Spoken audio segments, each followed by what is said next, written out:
ನಮಸ್ಕಾರ. ಫ್ರೀಡಮ್ ಸ್ಪೆಷಲ್ಗೆ ಸ್ವಾಗತ. ನಾನು ಓಂ ಪ್ರಕಾಶ್ ನಾಯಕ್. ಮೋದಿ ಯುಗ ಅಂತ್ಯ ಆಯಿತಾ? ಈ ಪ್ರಶ್ನೆ ನಿನ್ನೆ ಮೊನ್ನೆಯಿಂದ ಇಡೀ ದೇಶದಲ್ಲಿ ಜೋರಾಗಿ ನಡೀತಾ ಇದೆ.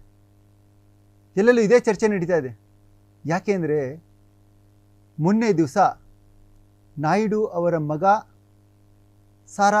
ನಾರಾ ಲೋಕೇಶ್ ಮೋದಿ ಅವ್ರನ್ನ ಮೀಟ್ ಮಾಡೋಕ್ಕೆ ಹೋದರು. ಯಾಕೆ ಮೀಟ್ ಮಾಡೋಕ್ಕೆ ಹೋದರು? ಇದು ಒಂದು ಸೀಕ್ರೆಟ್. ಆದರೆ ಕೆಲವು ಮೂಲಗಳು, ಕೆಲವು ರಾಜಕೀಯ ಪಂಡಿತರು ಹೇಳೋ ಪ್ರಕಾರ ನಾಯ್ಡು ಈಗ ಮೋದಿಯವರ ಬಲಹೀನತೆಯನ್ನು, ಅಂದರೆ ಈ 10 ವರ್ಷಗಳಲ್ಲಿ ಮೋದಿಯವರು ಈಗಲೇ ತುಂಬ ವೀಕ್ ಆಗಿರೋದು. ವೀಕ್ ಅಂದರೆ ಫಿಸಿಕಲಿ ಅಲ್ಲ, ರಾಜಕೀಯವಾಗಿ ಸ್ಟ್ರೆಂತಲ್ಲಿ. ಹಾಗಾಗಿ ಇದನ್ನು ಉಪಯೋಗಿಸ್ಕೊಂಡು ಸೆಂಟ್ರಲಲ್ಲಿ ಒಂದು ತಾವು ಹೋಮ್ ಮಿನಿಸ್ಟರ್ ಆಗಬೇಕು, ಅಂದರೆ ಕೇಂದ್ರ ಗೃಹ ಮಂತ್ರಿ ಆಗಬೇಕು ಅಂತ ಹೊರಟಿದ್ದಾರೆ ನಾಯ್ಡು ಅವರು. ಅಂದರೆ ಅವರು ಅಲ್ಲಿ ಹೋಗಿ ಇಲ್ಲಿ ಏನು ರಾಜ್ಯದಲ್ಲಿ ತಮ್ಮ ಮಗನಿಗೆ ಮುಖ್ಯಮಂತ್ರಿ ಮಾಡಬೇಕು ಅನ್ನೋದು ನಾಯ್ಡು ಅವರ ಒಂದು ಇರಾದೆ ಅಂತ ಹೇಳಲಾಗ್ತಿದೆ. ಹಾಗಾಗಿನೇ ತಮ್ಮ ಮಗನನ್ನು ಮೋದಿಯವ್ರನ್ನ ಮೀಟ್ ಮಾಡೋಕ್ಕೆ ಕಳಿಸ್ಕೊಟ್ಟಿದ್ದು. 1 to 1 ಮೋದಿ ಮತ್ತು ನಾಯ್ಡು ಅವರ ಪುತ್ರ ಇಬ್ಬರು ಮಾತುಕತೆ ಆಡಿದ್ದಾರೆ ಅನ್ನೋದು ಒಂದು ದೊಡ್ಡ ಸುದ್ದಿಯಾಗಿದೆ. ಅದು ಒಂದು ಕಡೆ ಆದರೆ, ರಾಹುಲ್ ಗಾಂಧಿ ನಾಯ್ಡು ಜೊತೆ ಈಗ ತಿಂಗಳಿನಿಂದ ಸತತವಾಗಿ ಸಂಪರ್ಕದಲ್ಲಿದ್ದಾರೆ. ಅದು ಹಾಟ್ಲೈನ್ ಕನೆಕ್ಷನ್ ಇದ್ದಾರೆ ಅಂತ ಹೇಳ್ತಾರೆ. ಹಾಟ್ಲೈನ್ ಕನೆಕ್ಷನ್ ಅಂದರೆ ನಿಮಗೆಲ್ಲ ಗೊತ್ತಿರ್ಬೋದು. ಅಂದರೆ ನೇರವಾಗಿ ಯಾವುದೇ ಒಂದು ಮುಂಚೆ ಕಾಲ್ ಮಾಡಿದ್ರೆ ಪಿ ಎಸ್ಗೆ ಹೋಗಲ್ಲ ಅಥವಾ ಇನ್ನೂ ಯಾರಿಗೂ ಹೋಗಲ್ಲ. ಡೈರೆಕ್ಟಾಗಿ ರಾಹುಲ್ ಗಾಂಧಿ ಕಾಲ್ ಮಾಡಿದ್ರೆ ಅದು ನಾಯ್ಡು ಅವರಿಗೆ ಹೋಗುತ್ತೆ, ನಾಯ್ಡು ಅವ್ರು ಕಾಲ್ ಮಾಡಿದ್ರೆ ರಾಹುಲ್ ಗಾಂಧಿಗೆ ಹೋಗುತ್ತೆ. ಆ ಥರ ಒಂದು, ಅಂದರೆ ಫೋನ್ ಕನೆಕ್ಷನ್ಗೆ ಹಾಟ್ಲೈನ್ ಕನೆಕ್ಷನ್ ಅಂತ ಹೇಳ್ತಾರೆ ರಾಜಕೀಯದಲ್ಲಿ. ಆ ಕನೆಕ್ಷನ್ ಅಂದರೆ ಆ ಥರ ಇಬ್ಬರು ಸಂಪರ್ಕದಲ್ಲಿದ್ದಾರೆ ಅಂತ ಹೇಳಲಾಗ್ತದೆ.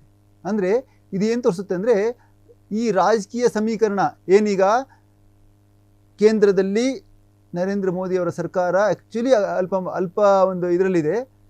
ಅದಕ್ಕೆ ನಾಯ್ಡು ಅವರು ಮತ್ತು ನಿತೀಶ್ ಕುಮಾರ್, ಬಿಹಾರದ ಮುಖ್ಯಮಂತ್ರಿ ನಿತೀಶ್ ಕುಮಾರ್ ಇದ್ದಾರೆ, ಅವರು ಒಂದು ಬೆಂಬಲದಿಂದಲೇ ಸರ್ಕಾರ ರಚನೆ ಮಾಡೋದು.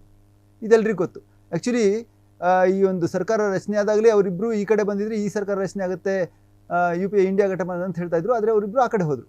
ಆದರೆ ನಿತೀಶ್ ಕುಮಾರ್ ಮತ್ತು ನಾಯ್ಡು ಯಾವಾಗ ಬೇಕಾದ್ರೂ ಪ್ಲೇಟ್ನ ಉಲ್ಟಾ ಮಾಡ್ತಾರೆ ಅನ್ನೋದು ಇಡೀ ದೇಶದಲ್ಲಿ ಎಲ್ರಿಗೂ ಗೊತ್ತು.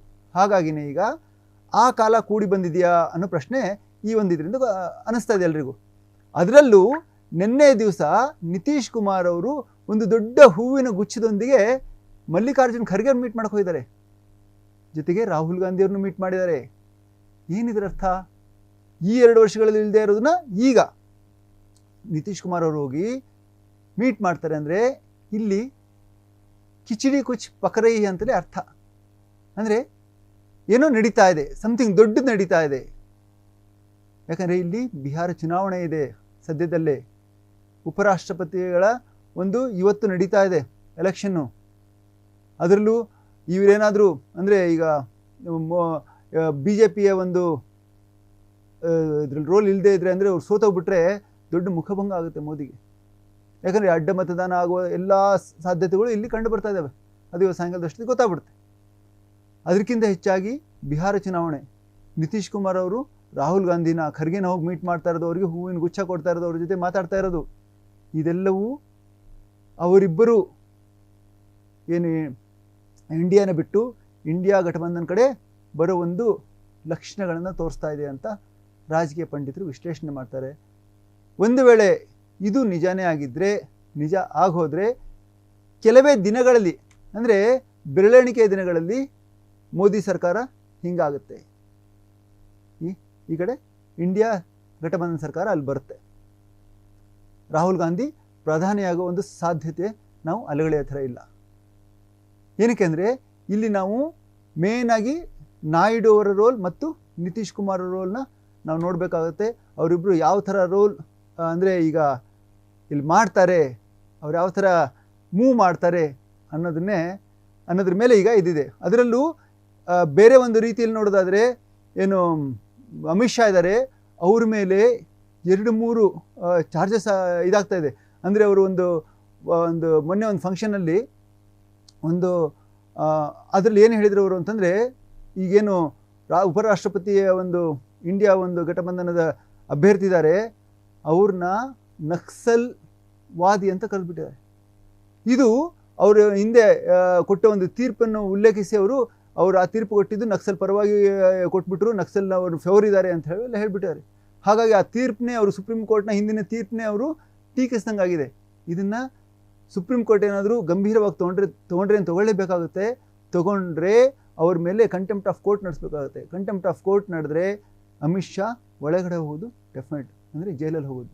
ಹೀಗಾಗಿ ಅಮಿತ್ ಶಾ ರಾಜೀನಾಮೆ ಮೋದಿ ಪಡ್ಕೊಂಡು ನಾಯ್ಡು ಪುತ್ರರಿಗೆ ನಾರಾ ಲೋಕೇಶ್ಗೆ ಕೊಡ್ತಾರ ಒಂದು ಆ ಹುದ್ದೆ, ಅಥವಾ ಆಗಲ್ಲ ಅಂತ ಹೇಳ್ಬಿಟ್ಟು ಕಳಿಸ್ತಾರ, ಆವಾಗ ನಾಯ್ಡು ಈ ಕಡೆ ಬಂದುಬಿಡ್ತಾರ ಅನ್ನೋದೇ ಈಗ ದೊಡ್ಡ ಪ್ರಶ್ನೆ.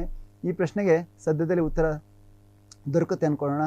ನೋಡ್ತಾ ಇರಿ ಫ್ರೀಡಮ್ ಟಿವಿ, ಇದು ಜನಸಾಮಾನ್ಯ ಶಕ್ತಿ. ನಮಸ್ಕಾರ.